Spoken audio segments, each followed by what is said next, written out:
പ്രഗ്നൻസിക്ക് പോകുമ്പോൾ പ്രിപ്പയർഡ് ആയിട്ട് പോവാം.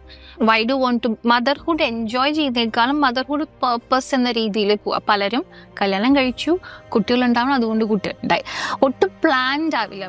പലരും ഒരു പ്രഗ്നൻസിക്ക് എത്തുമ്പോൾ പാർട്ട്ണറെ പോലും തിരിച്ചറിയാത്ത ആൾക്കാരായിരിക്കും പ്രഗ്നൻസിക്ക് പെട്ടെന്ന് കടന്നു ചെല്ലുക. അപ്പം ആദ്യം തന്നെ കല്യാണം കഴിച്ച ശേഷം ഒരു പ്രഗ്നൻസിക്ക് പോണേക്കാൻ മുമ്പ് ഞാനും എൻ്റെ പാർട്ട്ണറും കമ്പാറ്റബിൾ ആണോ, ഒരു കുഞ്ഞെന്ന് പറയുന്നത് ഒരു വലിയ റെസ്പോൺസിബിലിറ്റി എന്ന് തിരിച്ചറിഞ്ഞ് ബോത്ത് ഫൈനാൻഷ്യലി ഫിസിക്കലി മെൻ്റലി ഞാൻ റെഡി ആണെങ്കിൽ ഇതിൽ കടന്നു പോവാം.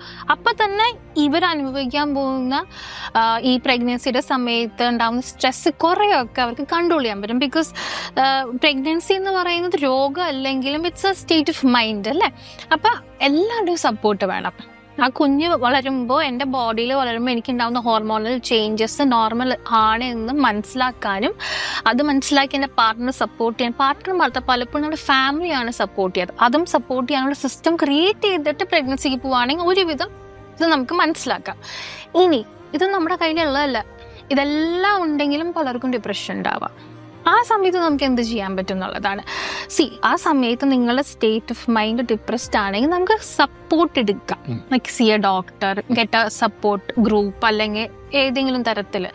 എന്നിട്ടും കൺട്രോൾ ആണെങ്കിൽ ലെറ്റ് ഇറ്റ് ബി.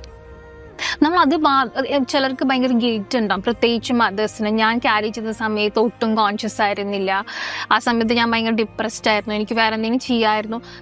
കഴിഞ്ഞു. എല്ലാത്തിനും ഈ പറഞ്ഞ പോലെ ഹോളോകോസ്റ്റിലുണ്ടായ ആ ഒരു സിസ്റ്റത്തിൽ എപ്പിജെനറ്റിക്സിൽ നിന്ന് മാറ്റം, എല്ലാത്തിനും ഒരു സൊല്യൂഷൻ ഉണ്ട്. അവസാനം സൊല്യൂഷൻ എന്താ? സെൽഫ് റെഗുലേറ്റ് ചെയ്യുക. നമുക്ക് സ്ട്രെസ് ഉണ്ട്, ഇപ്പോൾ കുഞ്ഞുങ്ങൾക്ക് പ്രഗ്നൻസി കഴിഞ്ഞ് ആങ്സൈറ്റി ഉണ്ട്, സ്ട്രെസ് ഉണ്ടെന്ന് തിരിച്ചറിയുമ്പോൾ അവരെ ഹെൽപ്പ് ചെയ്യാൻ ഒരു സിസ്റ്റം ക്രിയേറ്റ് ചെയ്യാൻ മാത്രമേ ഉള്ളൂ. എന്ന് വെച്ചാൽ അത് ഗിൽറ്റ് പിടിച്ചിരിക്കേണ്ട ഒരു ആവശ്യമില്ല. അപ്പം like I said, well prepared ആണെങ്കിൽ ഒരു മാതിരി എല്ലാ പ്രശ്നങ്ങളും കവേർഡ് ആയിരിക്കും.